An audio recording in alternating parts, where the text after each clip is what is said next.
morning, good afternoon, good evening, good night, whatever time it is, wherever you are in the cosmos, wherever this is finding you today, that day. Welcome to Kai Chi Alchemy. You can call me Katchi. This is a space of love, y'all. Welcome or welcome back. Today we're going to be doing another reading from the Reading Cedars of Russia series. And today is, I believe, right on top of the Capricorn full moon here. So let's see what Spirit has to share with y'all today. I'm just going to leave it real open. But if you happen to be in the chat and want to share with me, I'd love to know, how has this full moon been doing for you so far? How has it been feeling? 1:11 on the clock, on the timer. Anything that you've been struggling with or enjoying, noticing, shifting. Today we're reading chapter 20.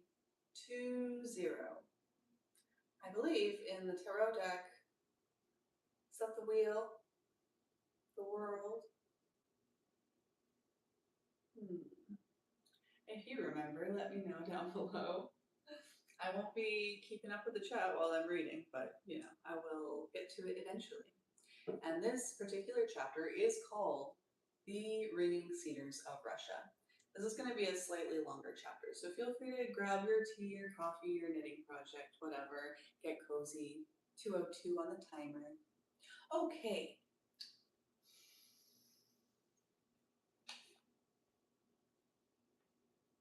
I decided to go back to my apartment. Moscow was already feeling the touch of spring. All that remained in the kitchen was half a bottle of sunflower seed oil and some sugar. I needed to replenish my larder and decided to sell my winter shapka, which was made of mink. It was a real mink hat, not imitation, and cost a great deal. Of course, the winter weather was almost over now, but I thought I might get at least something for it, so I headed for one of Moscow's many outdoor markets. I went up to various merchants selling fruit and other goods. They looked at the shapka, but were in no hurry to buy it. I had already decided to lower the price when two men approached me. They turned the shapka over in their hands, feeling the fur. I need to try it on. Go see if you can borrow a mirror somewhere, one of them said to his companion, and suggested I follow him off to one side. We reached a secluded spot at the end of a row of stalls and stopped to wait for his companion with the mirror. We didn't have to wait long. He crept up stealthily from behind, and the blow on the back of my head first caused me to see stars, then my whole vision went blurry. I managed to grab hold of a fence to stop myself from falling to the ground, but when I came to, my buyers were nowhere to be seen.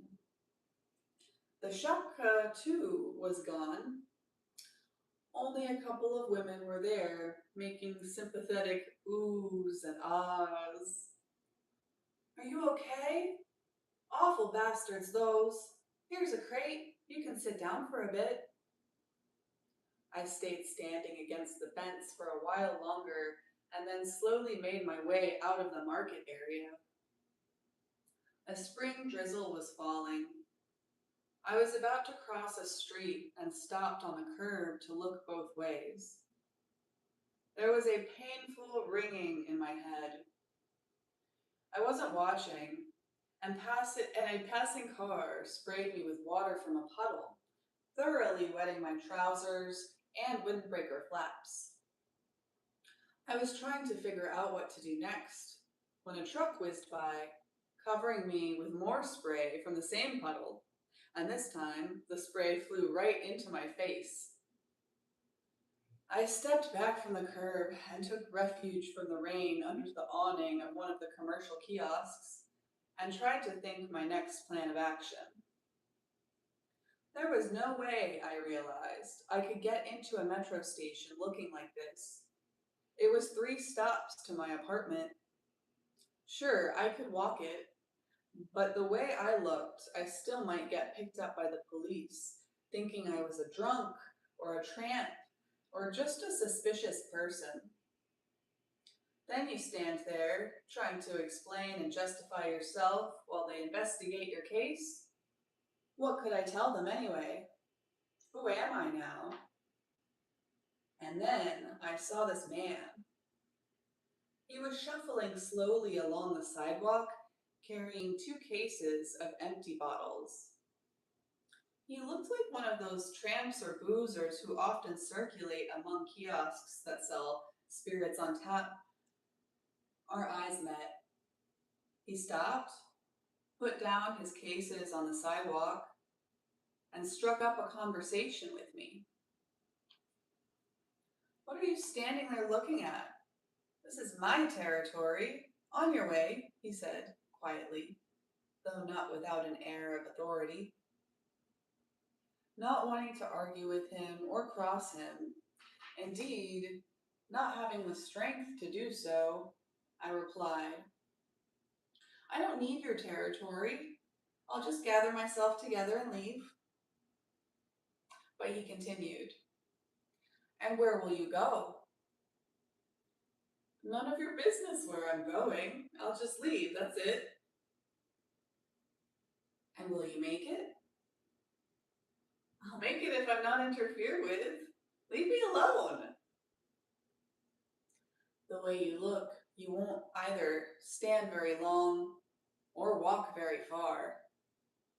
What's that to you? You haven't got a home to go to. What? A novice, eh? Okay, wait here a moment. He picked up his cases and walked off. He came back a moment later with a wrapped parcel and again started speaking to me. Follow me. Where are we going? To a place where you can rest for a couple of hours or maybe till morning. You can get yourself dried out, then you can proceed on your way. Following after him, I asked, is your apartment close by? Without turning his head, he responded, you couldn't get to my apartment if you walked your whole life long. I don't have any apartment. I have my deployment quarters. We walked up to a door leading to the basement of a multi-story block of flats. He told me to stand over to one side while he looked around, waiting until none of the tenants were to be seen, then stuck something that looked like a key in the lock and opened the door. It was warmer in the basement than on the street. Heat came from hot water pipes, which had been deliberately stripped of their insulation, probably by tramps. On the floor, in one corner, stood a pile of rags, illuminated by a dim light filtering in through a dust-covered basement window. But we went on past them into a far corner which stood empty. He unwrapped the parcel and brought out a bottle of mineral water and uncapped it. Taking a swallow of water in his mouth, he sprayed it all around as though from an atomizer. That's to keep the dust down, he explained. Then he slightly moved a divider standing in the corner to one side. From the narrow space between the divider and the wall, he took out 2 sheets of plywood covered with plastic, along with several pieces of plastic-covered cardboard. He used them to lay out 2 makeshift bunks on the floor. Taking an old food tin from the corner, he lit the candle it was holding. The lid of the tin was not completely detached. It was clean and bent slightly upwards in a semicircle, to serve as a reflector. This primitive device illuminated the edges of the bunks and the half-meter of space between them. Here, he spread out a sheet of newspaper on which he started laying the contents of the parcel. Cheese, bread, and 2 packages of kefir. Neatly slicing the cheese, he issued an invitation. "What are you standing there for? Come on, sit down. Take off your jacket, hang it over the pipe. When it dries out, we'll clean it. I've got a brush. Your trousers will dry out without taking them off. Try not to wrinkle them." Then he brought out 2 drams of vodka, and we sat down to eat. In contrast to the dirty basement floor all around us, the corner my companion had managed to set up for himself had an air of cleanliness and coziness. After we clinked glasses, he introduced himself. "Call me Ivan. Nobody here bothers with patronymics." The way he improvised the bunks and set out the food on the newspaper, despite the dirty floor, created a clean and cozy atmosphere in his basement corner. "I don't suppose you have anything softer to lie on?" I asked after supper. "You can't even get rags down here. They only get dirty, and then they start to smell. I've got neighbors over in that corner. 2 of them. They show up from time to time. They've made one hell of a dirty mess." We got involved in conversation. I started answering his questions, and in doing so, I ended up inadvertently telling him about my meeting with Anastasia, her lifestyle and her abilities, about her ray, her dreams, and aspirations. He was the first person I had talked with about Anastasia. I myself don't know why I told him about all her eccentricities, about her dream, and how I promised to help her. I had indeed tried to set up a fellowship of pure-minded entrepreneurs, but had made a major mistake. I should have written a book first. "Now I'll set about writing one and try to get it published," I affirmed. "Anastasia said the book would be needed first." "Are you really confident you can write it and get it published without any funds?" "I don't know whether I'm confident or not, but I shall certainly work in that direction." "That means you have a goal, and you're going to go for it?" "I'm going to try." "And you're sure you'll make it?" "I'm going to try." "Yeah, a book. You'll be needing a good artist to do the cover, someone who can do it with heart, in line with the meaning of the book, with the goal. And where are you going to find an artist if you haven't got any money?" "I'll have to do it without an artist, without a fancy cover." "You should do it up brown, with a cover that really fits in with the book. If I had good paper, brushes, and paints, I'd help you. Only those things cost a lot now." "You mean to say you're an artist? Professional?" "I'm an officer, but I've loved drawing and painting since childhood. I joined various art groups. Whenever I could steal some time, I'd paint pictures and give them to my friends." "Well, why did you go and become an officer if you still wanted to paint all these years?" My great-grandfather was an officer. My grandfather and my father too. I loved and respected my father. I felt what he wanted me to be. So I tried to be that. And I made it all the way to colonel." "Where did you serve?" "Mainly in the KGB. That's where I resigned from." "Through attrition? Or were you forced out?" "It was my decision. Just couldn't take it anymore." "What couldn't you take?"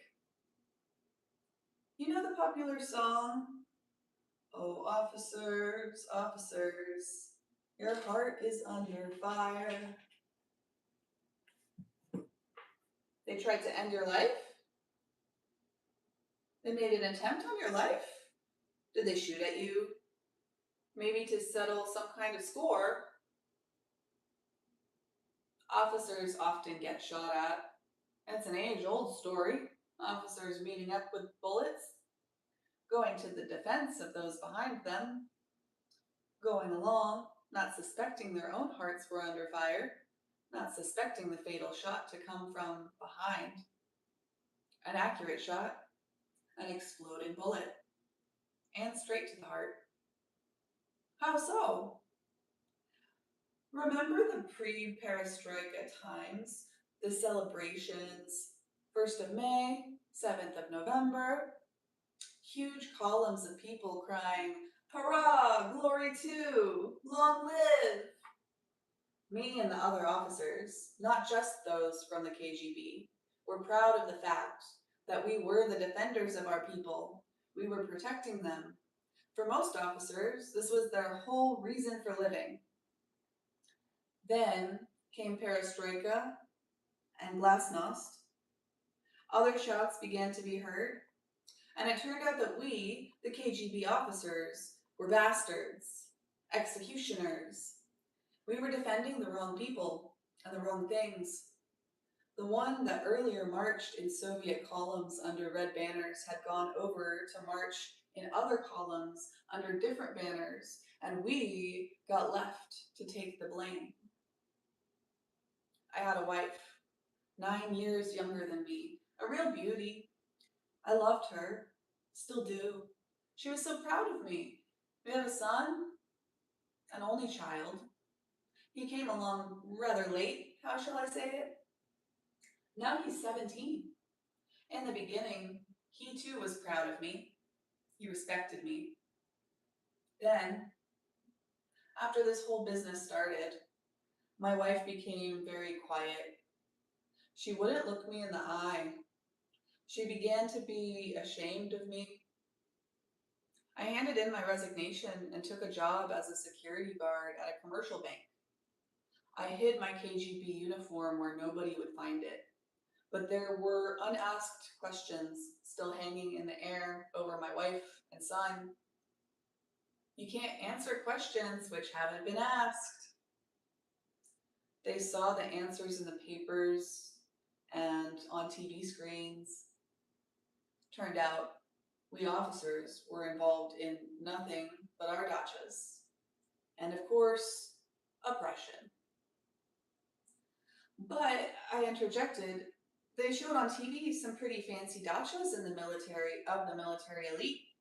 And they showed the real thing, not just faked pictures. Yeah, they showed the real thing, not just faked pictures. Only those dachas were sleazy chicken houses compared to what many of those who accused their owners have themselves today. Look at you. You had a whole ship at your disposal. That's a lot bigger than a general's dacha. And don't forget, that general was once a cadet. He dug trenches. Then he became a lieutenant, got shifted about from barracks to barracks. And naturally, he wanted to have a house and a dacha for his family, just like everyone else. And who knows how many times he had to jump out of his warm bed in the middle of the night in that same dacha to go out on an emergency mission. Officers used to be respected in Russia. They were rewarded with an estate. Now it's been decided that a simple dacha with 1,500 square meters of land is too much for a general. Everybody lived differently before, I observed. Differently. Yes, everybody. But you can't tell me it wasn't the officers who were singled out for blame ahead of everyone else. It was the officers who demonstrated on the Senate Square. They were thinking of the people. These officers were later sent either to the scaffold or to the mines in Siberia. Nobody stood up to defend them. Later, Russian officers fought the Tsar and the fatherland in the trenches against the Germans. And back home, revolutionary patriots were already getting bullets ready for their hearts more terrible than the leaden ones. White guards, monsters. That was what they called the officers returning from the war. Officers who were simply trying to maintain order. There was chaos all around, everything was falling apart. All our former values, both material and spiritual, were being either torched or trampled upon. It was so hard for them, those white guard officers. So they put on clean underwear under their uniforms and went on a psychological attack. You know what's meant by psychological attack? It's when you try to scare the hell out of your opponents. I've seen it in films. In Chapaev, for example, the white guard officers are advancing in formation and they get strafed by machine gun fire. Some fall, but the others close ranks and keep advancing. Yeah, that's it. They fell and still keep advancing. But the thing is that they weren't really attacking to begin with. How so? What was the point of advancing then? In military practice, the whole reason for the goal of any attack is either the capture or the physical annihilation of the enemy, preferably with the least possible loss in the ranks of the attackers. To keep advancing against strafing from machine guns concealed in the trenches, that was only done when there was another goal set, either consciously or subconsciously. What goal? Maybe. And this goes against the logic of the art of war. It was to demonstrate something to the enemy, even at the cost of one's own life. To make the soldiers firing the guns and killing the advancing marchers stop and think, to realize something and not fire at others. So in that case, their death would be something like Jesus Christ's death on the cross. Something like that. We still manage to remember Christ somehow. The young cadets and generals who advanced against their attackers we've forgotten. Maybe even now their souls, dressed in clean underwear under their officers' uniforms, are standing in front of the bullets we're firing and pleading with us, calling on us to stop and think. Why would they be calling to us? When they were being fired on, we weren't even born. No, we weren't. But bullets are still flying around today. New bullets. Who, if not us, is doing the firing? Indeed, bullets are still flying around today. And just why have they been flying around all these years? Why did you leave home? I couldn't stand the way he stared at me. The way who stared at you? We were watching TV one night. My wife was in the kitchen, and my son and I were watching together. Then one of those political programs came on. They started talking about the KGB. You know, a real smear campaign. I deliberately picked up a newspaper and made it look like I was reading, as though I wasn't interested in what they were saying. I was hoping my son would switch it to another program. He's never been interested in politics. He likes music. But he didn't change the channel. I rustled my paper, stealing glances at him out of the corner of my eye, and I saw him sitting in the chair, his hands gripping the arms of the chair so tight they turned white. He didn't move a muscle. I realized he wasn't going to change the channel. I held on as long as I could, hiding behind the paper. Then I couldn't take it anymore. I smashed the paper into a ball and threw it to one side, got up sharply and yelled, "Are you going to turn the damn thing off? Are you?"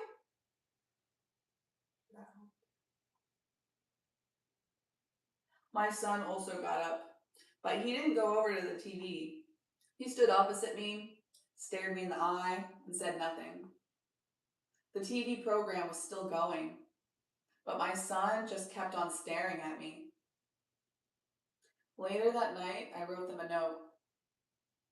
I said I was going away for a while, had no choice, and then I left for good. Why for good? Because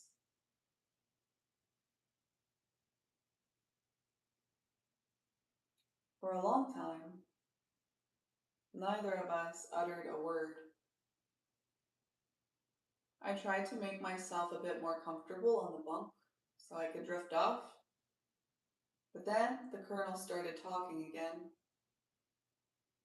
So, you tell me Anastasia, she said she'd bring people through the dark forces window of time? She'd bring them through and that's it? Yeah, that's what she said. And she herself believes that she can make it happen. Ah, she should have a hand-picked regiment. I'd become a soldier again to serve in that regiment. What's this about a regiment? I retorted. You didn't get it. She rejects the use of force. She wants to persuade people by some other means. She's trying to do that with her ray. I think, or rather I feel, that she's going to do it. There's a lot of people that will want to be warmed by her ray, but not many of them will understand that they themselves will have to put in something from their own brain power. Anastasia needs help. She's all alone. She hasn't got a single platoon at her command. So, you see, she's recruited you, she's commissioned you, and here you are lying in a basement like a tramp. And you call yourself entrepreneur after that? Well, you KGBer, you're lying here too. Okay, go to sleep, soldier. It's rather cold in your barracks. Well, that's the way it is, isn't it? Curl up into a ball. Conserve your heat. Then he got up and took out from behind the divider yet another plastic bag. He got something out of it to cover me with. In the dim light of the candle, I could see shining right under my nose 3 stars on the epaulette of a greatcoat. It was warm under the coat, and I fell asleep. I was half asleep when I heard the tramps come in and head for their rag corner. They demanded the colonel had hand them over a bottle for my overnight stay. He promised to settle it in the morning, but they insisted, threateningly, that he better pay up now or else. The colonel then moved his bunk, placing it between me and the newcomer tramps, declaring, "You touch him over my dead body!" And he lay down on his bunk, shielding me from the new arrivals. Then everything went quiet again. I felt warm and peaceful. I was awakened by the colonel shaking my shoulder. "Get up! Turn out! We gotta get out of here!" The first rays of dawn were barely beginning to show themselves through the dim basement window. I sat up on my bunk. Not only did I have a splitting headache, but I found I had trouble breathing. It's still early. The dawn hasn't even broken, I observed. A little longer and it'll be too late. They've lit some cotton wool with powder. It's an old trick. A little longer and we'll be suffocated. He went to the window and started working the window frame loose with an iron bar. The tramps had locked the door from the outside.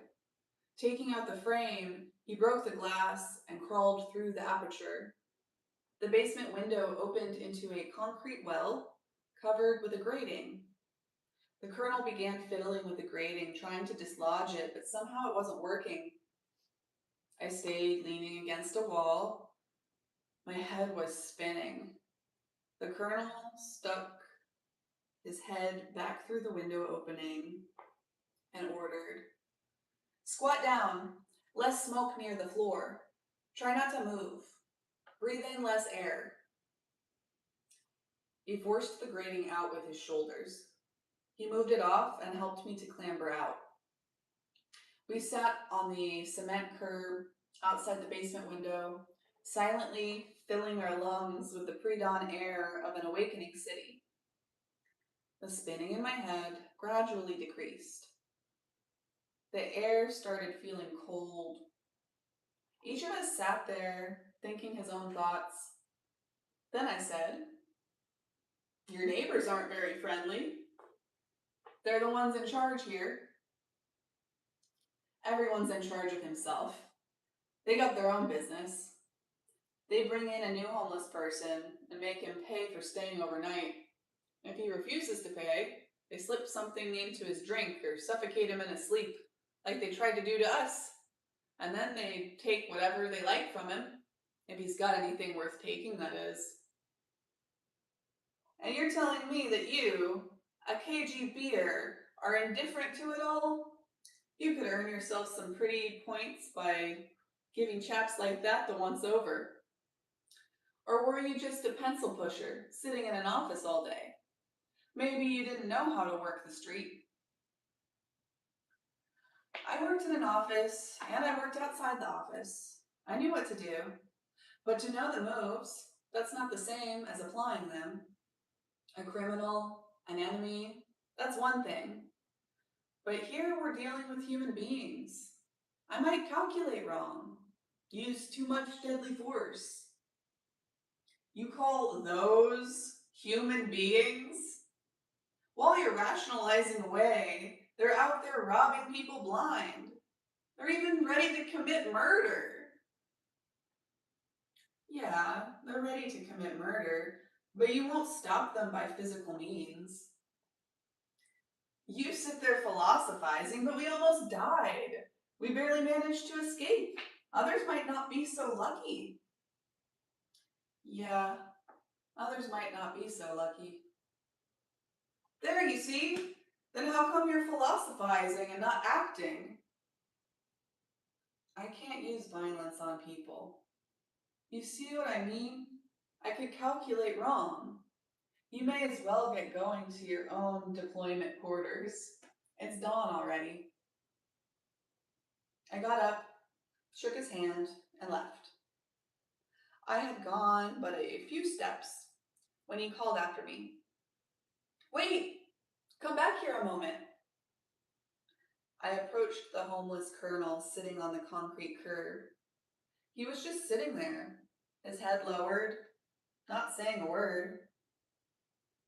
"Hey, why did you call me?" After a moment's pause, he spoke. "So, you think you'll make it okay?" "I think I can. It's not far. 3 metro stops, that's all. I'll make it." "I meant, do you think you'll reach your goal? Are you sure? Writing a book, getting it published." "I'll give it a try. First, I'll try writing." "So, Anastasia said it should work out for you?" "That's what she said." "Then why didn't you do that right off?" "The other seemed more important." "So, that means you're not good at following orders properly." "Anastasia didn't order me. She asked me." "She asked you. So, she worked out the tactics and strategy herself, and you thought you'd do it your way, and you just loused things up. That's how it turned out." "That's how it turned out. You gotta pay closer attention to your orders. Here, take this." He held out something wrapped in a small plastic package. I unwrapped it and saw through the clear plastic a golden wedding band, and a silver cross on a little chain. A dealer will give you half price for these. Let him have them for half price. Maybe it'll help see you through. If you've got nowhere to stay, come back here. I'll take care of them. What are you talking about? I can't take these. Don't rationalize. It's time for you to go. So go. Look to it. Just go. I'm telling you, I can't take them. I tried to give him back the ring and the little cross, but I was met by an authoritative and at the time pleading stare. About face! Forward! March! He commanded in a whisper that was restrained, yet brooked no contradiction. A moment later came another plea. Just be sure you make it. Arriving at my flat, I felt like going to sleep, and even got to the point of lying down, but I couldn't get the homeless colonel out of my head. I got dressed in some clean clothes and went to see him. Along the way, I thought, maybe he'll agree to move in with me. He's adaptable to anything. He's practical, and he's neat. Besides, he's an artist. Maybe he'll do a picture for the book's cover, and it'll be easier to find some rent money if we're together. I had no money for the next month's rent. As I approached the basement window we had climbed out of earlier that morning, I saw a group of people, tenants from the building, a police car, and an ambulance. The homeless colonel was lying on the ground, his eyes closed, and a smile on his face. His face and body were splattered with wet dirt. One dead hand was clenched around a piece of red brick. A broken wooden crate stood against the wall. A court medical assessor was writing something down on a notepad. He was standing beside the corpse of another man, dressed in shabby, rumpled clothing with a disfigured face. In the little crowd that had gathered, no doubt comprised of the building's tenants, one woman was rattling on excitedly. I was walking my dog, and I saw him, the one smiling perched on the crate, his face to the wall, and the three of them, tramps by the look of it, 2 men and a woman with him, comes at him from behind. The man gives the crate a kick, and he falls off the crate to the ground. They starts kicking him, cursing all the while, they did. I yells at him.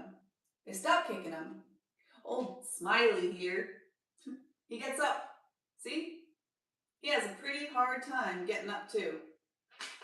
And he tells them to sod off and not show their faces around here again. They starts cursing again. And then they comes at him full force. As they gets closer, he gives a straight chop with the back of his hand right to the throat of the bloke who kicked the crate. It's not that he's waving his arms about or anything. He just lands the other bloke a chop. So he doubles up and can't breathe. I yells at him again, and 2 of them run straight off, see? First the woman, then the man after her. Smiley is now clutching at his heart. He ought to sit down or lie down straight off. If it's his heart what's given out, but no. He goes back to the crate. Moves ever so slowly, he does. Puts his crate back against the wall. Then he gets back up on it.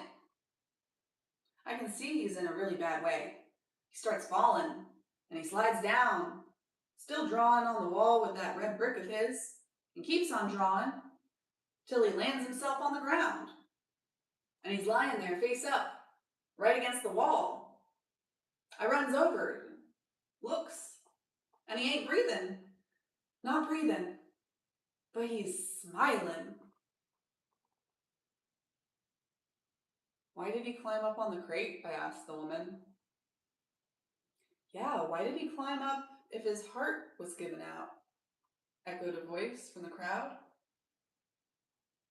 He wanted to keep on drawing. And when those three blokes came at him from behind, he was drawing. That's what he was doing. That's probably why he didn't see him coming. I'd been walking my dog for a long time, and there he is, standing on his crate and drawing. He didn't turn around, not even once. You can see what he drew, up there on the wall. And the woman pointed to the building. On the gray brick wall of the building could be seen the circular outline of the sun, and in the middle of it, a cedar branch. And around the perimeter of the sun circle, some letters printed rather unevenly. I went closer to the wall and read, "Ringing Cedars of Russia." Apart from that, there were rays emanating from the sun. There were only 3 of them. The homeless colonel didn't manage to draw any more. 2 of the rays were short and straight, while the third was wavy and fading away and extended right down to the base of the wall where the dead homeless colonel was lying on the ground, smiling. I looked at the smiling face, smeared with dirt, and thought to myself, maybe in the last moments of his life, Anastasia managed to touch him with her ray and warm him, at least warm his soul up a little, and carry it off to a bright infinity. I watched as the corpses were loaded into the ambulance. My colonel was thrown carelessly in the process, his head striking the floor of the ambulance. I couldn't take it. I tore off my jacket, ran over to the ambulance, and started demanding they put my jacket under his head. One of the orderlies swore at me, but the other took the jacket without a word and placed it under the colonel's graying head. The vehicle drove off. Everything was empty, just as if nothing had happened. I stood there a while, looking at the drawing and inscription illuminated by the morning sun. My thoughts began getting all mixed up. I had to do something, at least something for him, for this KGBer, a Russian officer who had perished on the spot. But what? What indeed? Then it came to me. I'm going to put your drawing, my dear officer, on the cover of my book. The book I most definitely will write. Even though I don't yet know how to write, I'll still write one, and not just one. And on all of them, I'll put your drawing. It'll be my emblem. And in the book, I'll tell all Russians, my fellow Russians, don't shoot at the hearts of your officers with invisible exploding bullets, bullets of cruelty and heartlessness. Don't shoot from behind any soldier, be they white or red, or even blue or green, ensigns or generals. The bullets you fire at them from behind are more terrible than the leaden ones. My fellow Russians, do not shoot at your officers.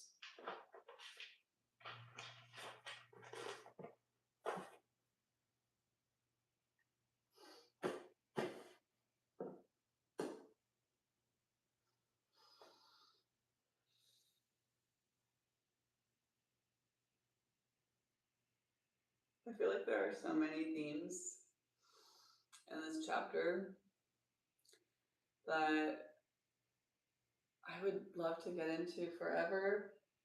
But there's something about this Capricorn full moon that feels very simple, stoic. And also, you know, in the chapter they were talking about how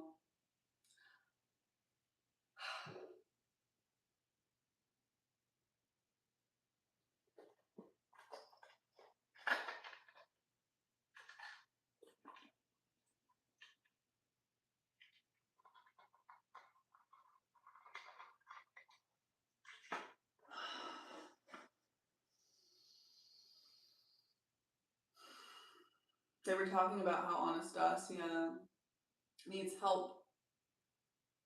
She needs people who are willing to co-create with her, to not just listen to her words and see her vision and follow orders, but to use their own hearts and minds and souls to process information, to make plans, to co-create.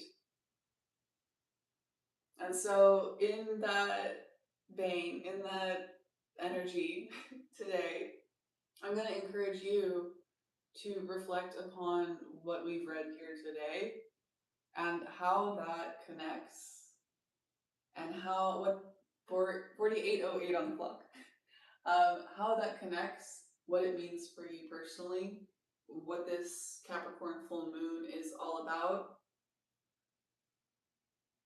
I also think that there is something about the theme of allegiance,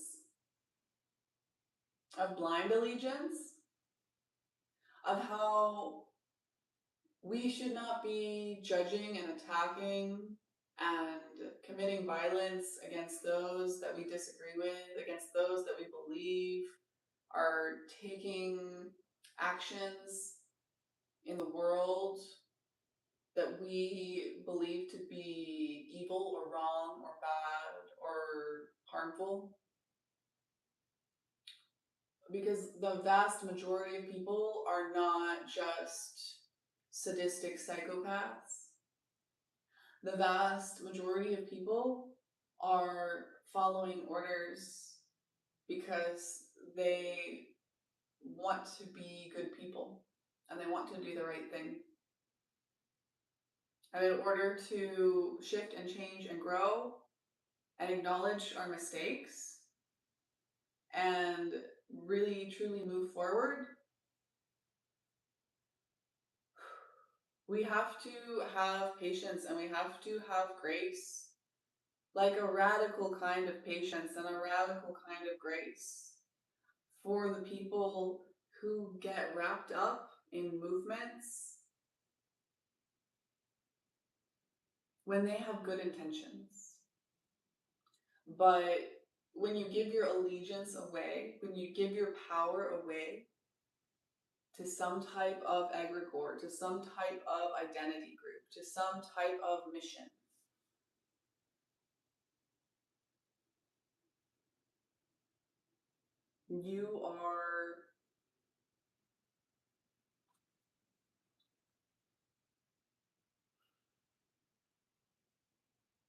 you're taking away your ability to truly take responsibility for your actions.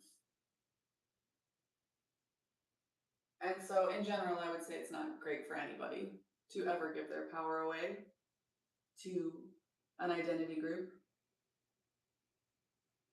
especially when it comes to force, when it comes to violence. But I think there is a little bit of something to be called for here.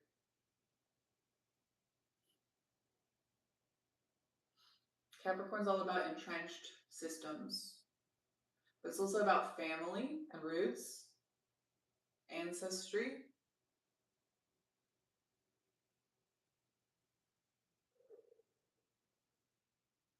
There are people in all of our families. Every person alive today has an ancestor who committed absolutely foul atrocities, objectively horrendous actions and words and choices. And every single one of us has an ancestor who made decisions that were hard, that were noble, that were selfless, that were loving, that were self-sacrificial, that challenged the status quo in a way that served humanity and compassion and love and healing and the future. We are all made up of all of these parts and all of these people. And while you don't have to claim and identify with the spirits of the deceased psychopaths and sadistic folks in your lineage, just because you're not feeding into and supporting something doesn't mean that you have to fight against it, attack it, try to end its energy. You protect yourself from their influence. But the more you fight against, the more you attack towards the dark, the more you feed your energy into the dark. I was reminded of this recently when I made a post on my social media in a certain energy, and then I saw a bunch of people respond to it in a completely different energy than what I had intended.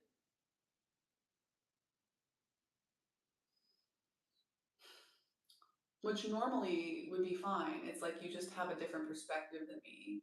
Whatever. I appreciate you sharing that. But I ended up deleting that post because what happened was it turned into a bash. It turned into a hate fest. It turned into an outrage party.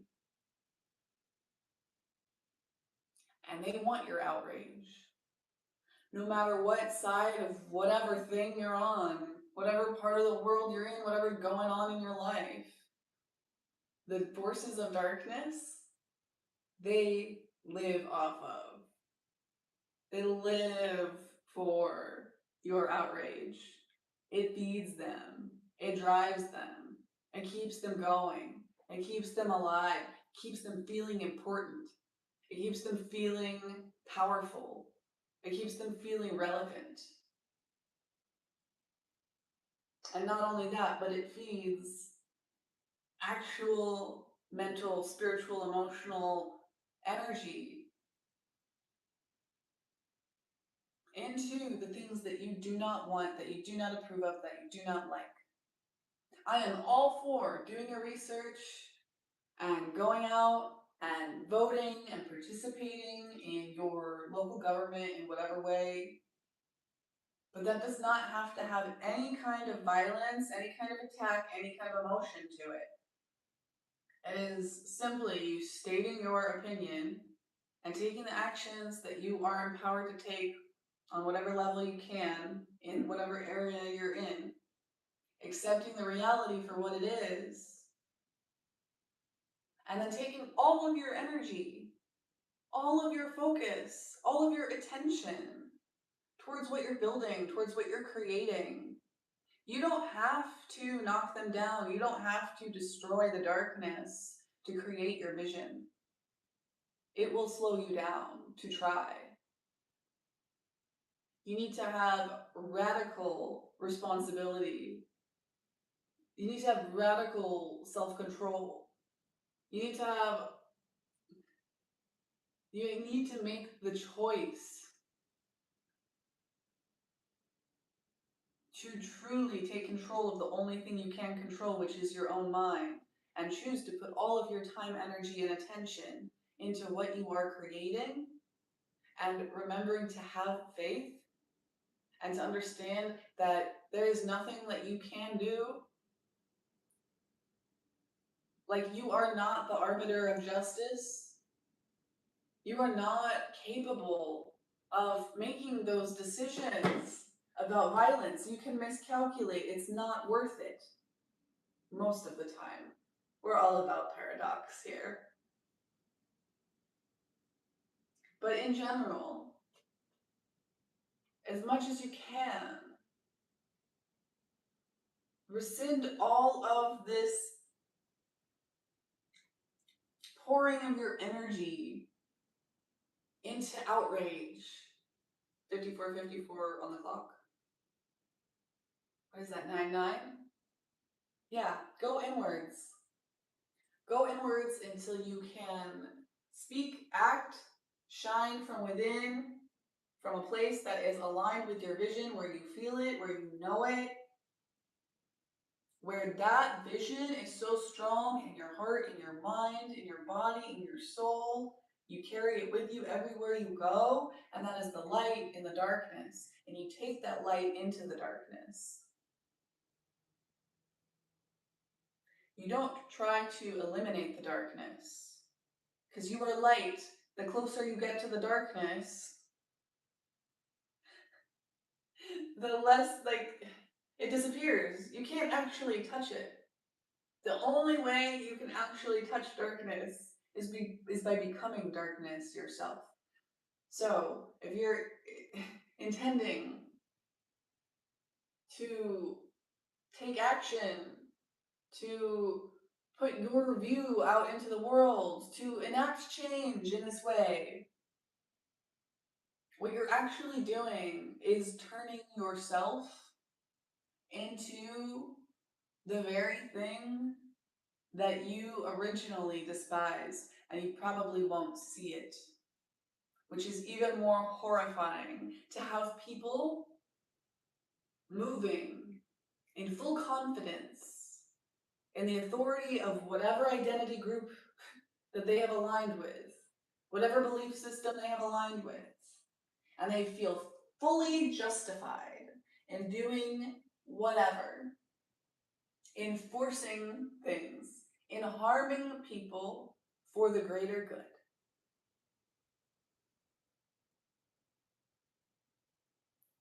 No greater good can be had through the harming of others. And no accomplishing of the goals you have set forth will ever come from attacking, destroying, vilifying, raging against things that you do not align with, that you do not co-sign. To debate evil is to co-sign evil.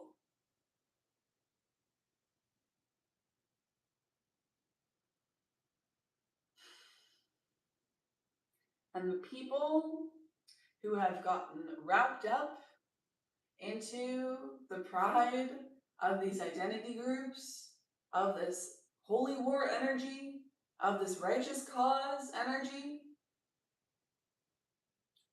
those people, we need to open our arms and our minds towards not forgetting to protect ourselves, but being open, looking at people without all these preconceived notions and filters and assumptions and labels, and seeing the human that they are right now, the words that they're saying right now, the actions that they're saying right now, and how do they feel about what they've done. And just because they haven't fully processed and fully realized the error of their ways, or how complex the situation they were in was, if there's any little opening where they're able to start questioning and they're able to start coming into more of a neutral headspace. If you want people to actually learn and grow, because you can't attack them, because it will hurt you and empower their cause, all you can do is focus on yourself, focus on your goals and your mission, and then be open to people who are in the process of growing, of changing, of shifting. And the more we can open our minds and our hearts to these people who have done us harm in the past, if we are not willing to have forgiveness, if we were totally not willing to have forgiveness and we wanted to enact the good for real, not the good all these ideas that people have, the actual good, if we wanted to eliminate everybody and everything that wasn't perfectly aligned with what we believe to be righteousness, if it was actually righteousness, we'd all be gone. We would all be gone. And obviously there are degrees of that. There are people who assault and people's lives. There are serial versions of that. And there are people who have done very small itty bitty things of darkness. We are all sinners. We have all made mistakes. We will all make mistakes. Anybody who says differently, the freaking 10 out of 10 narcissist. And I believe we are all narcissists, but that's, again, on a spectrum.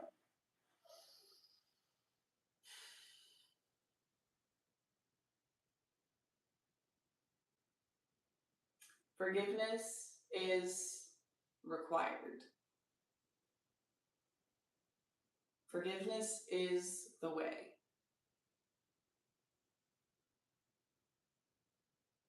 We need patience.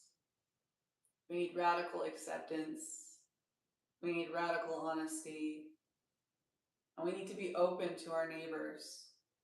We need to be open to the soldiers. We need to be open to the veterans who fought in a war that was unjust, because they were doing the best they could with the information that they had at the time, and they were trying to be good people.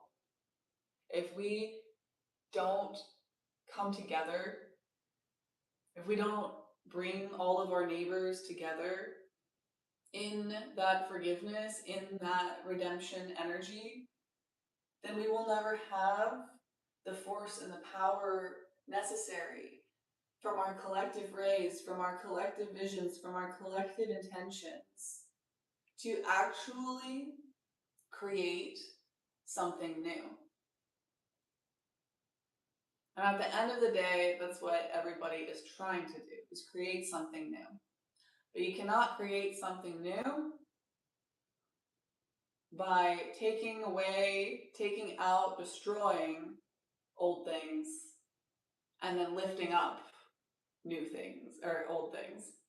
If we're just rearranging all of the energy that we've had in the past, we're going to get the same result, even if it looks totally different. That's my personal opinion.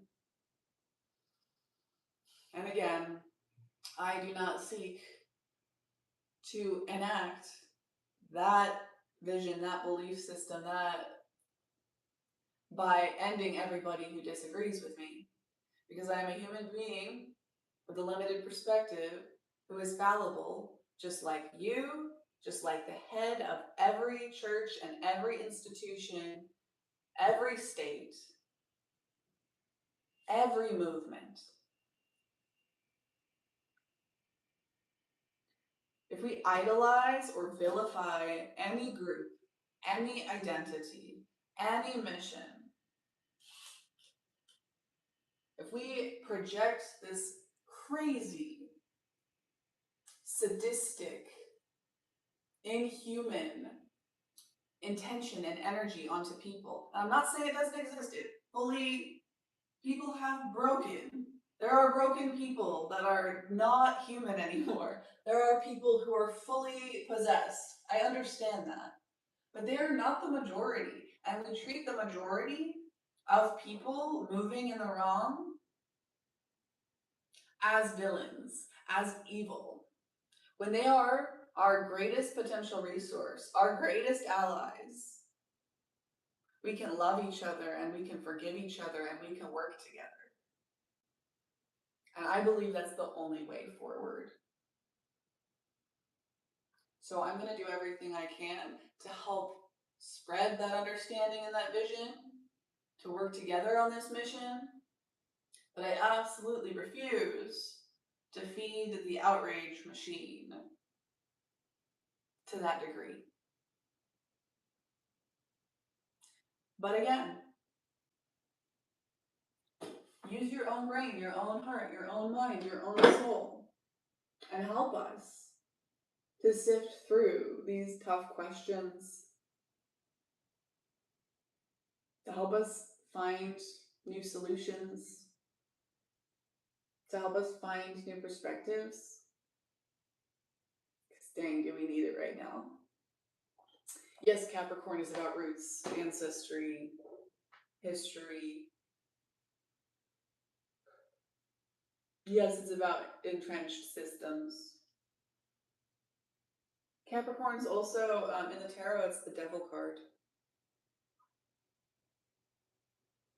What is the Devil card about? Obsession, control, materialism, self-righteousness.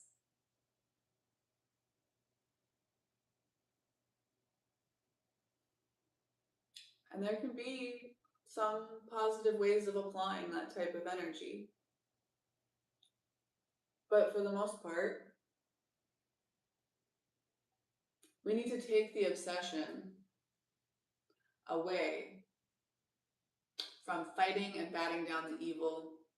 That's not your job. That's God's job. That's our collective subconscious's job. And we cannot and will not ever achieve this through self-righteousness, through control tactics, through violence. So if that aligns with you, or if you got a totally different message from this chapter today and you would like to share it with us, please go ahead and do.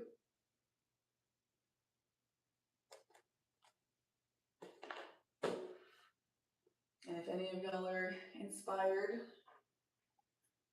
make a little emblem drawing, feel free to do that. I am not going to do any divination from cards today. It's just full, straight channeling from the heart and reading of this very long chapter.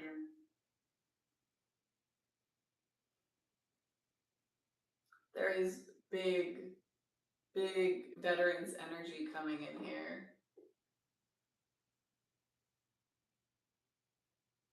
There are people in our families, there are people in our past, there are people in our lineage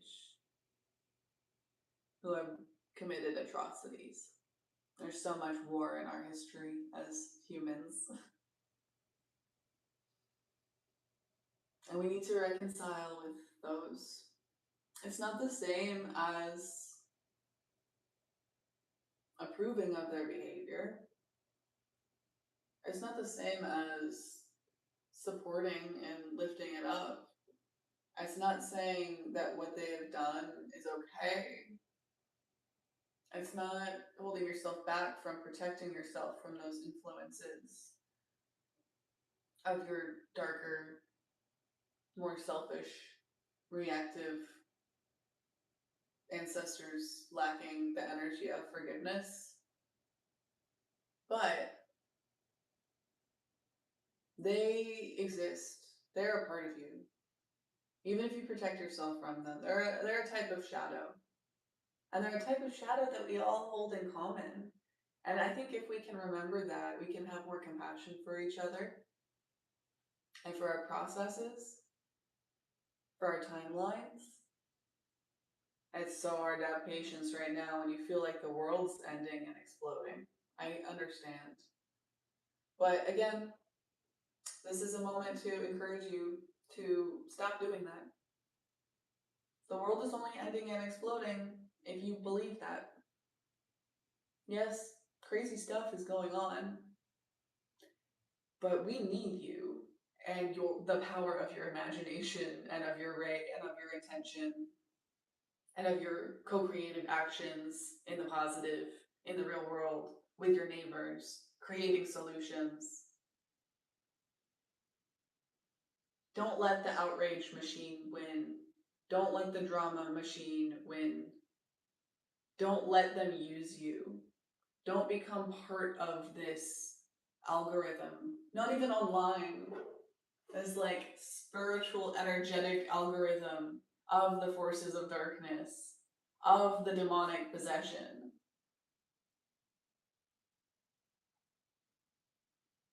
We have everything we need,